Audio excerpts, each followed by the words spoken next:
Hello students, today let us proceed from the important topic electric field and electric field strength. What do you mean by electric field? You have already studied gravitational field in class 11.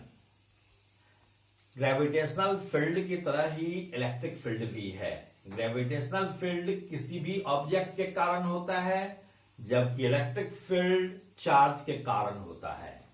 तो एक कोई भी charge body है या point charge है, उसके चारों ओर का वह स्थान जहां तक उसके प्रभाव का हम अनुभव कर सकें, इलेक्ट्रिक फील्ड कहलाता है।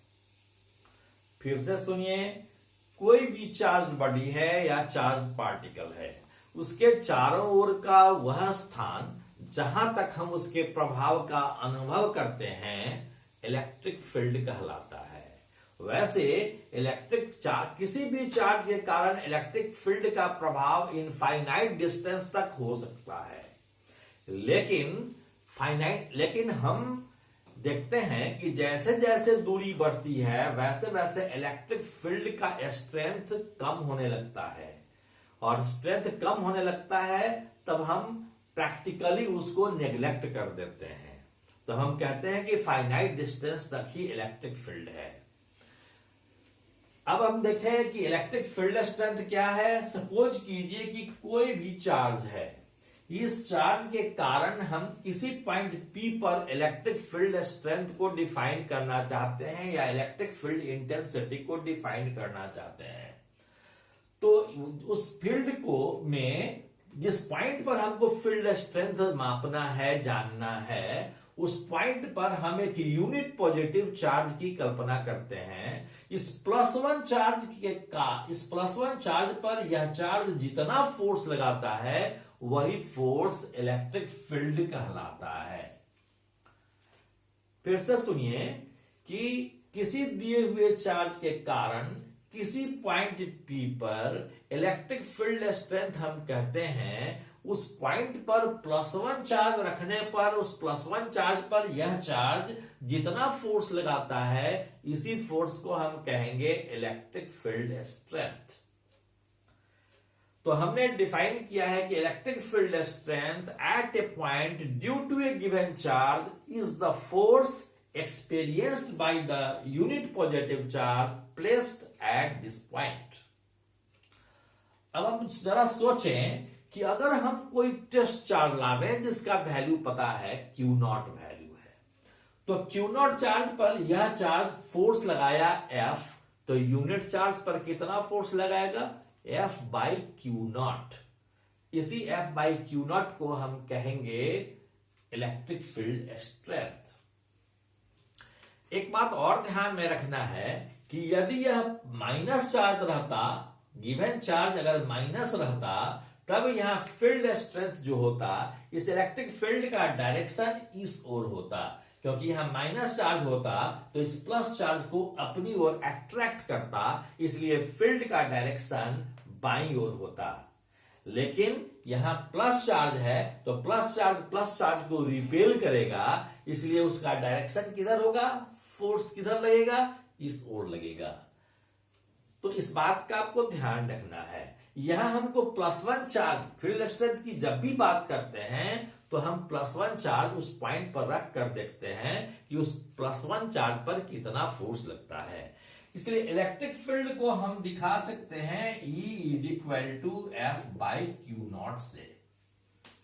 यह एक वेक्टर क्वांटिटी है। मैग्नीट्यूड के रूप में अगर हम लिखेंगे कि mode of E is equal to F by Q naught, तो हम F क्या लिखेंगे? अगर हम Q नॉट चार्ज यहां रखते हैं तो Q नॉट चार्ज पर कितना फोर्स लगेगा? 1/4 pi epsilon naught Q into Q naught by R square whole divided by Q naught. इस Q नॉट से यह Q नॉट कैंसिल हो जाएगा, तब हम लिखेंगे 1/4 pi epsilon naught Q by R square. यह यूनिट चार्ज पर लगने वाला फोर्स है। हम ऐसे भी देखें तो 1/4 pi epsilon naught Q into 1 by R square. Q into 1 is Q divided by R square. तो यह इलेक्ट्रिक फील्ड स्ट्रेंथ हुआ। इसका ऐसा यूनिट क्या है? एसआई यूनिट इसका हम कहेंगे। यह फोर्स है तो फोर्स का यूनिट न्यूटन होता है, डिवाइडेड बाय यह चार्ज है, चार्ज का यूनिट कूलम्ब है। तो न्यूटन पर coulomb is the SI unit of electric field strength. अब हम कुछ पॉइंट पर इलेक्ट्रिक फील्ड निकाल कर दिखाएंगे। सपोज कीजिए कि यह एक इक्विलैटरल ट्रायंगल है, इसके दो वर्टिसेस पर दो पॉइंट चार्जेस Q और Q है, दोनों आइडेंटिकल पॉइंट चार्जेस हैं, दोनों का वैल्यू Q है। साइड दिया हुआ है A, तो हमें थर्ड वर्टेक्स पर निकालना है इलेक्ट्रिक फील्ड या इंटेंसिटी ऑफ इलेक्ट्रिक फील्ड।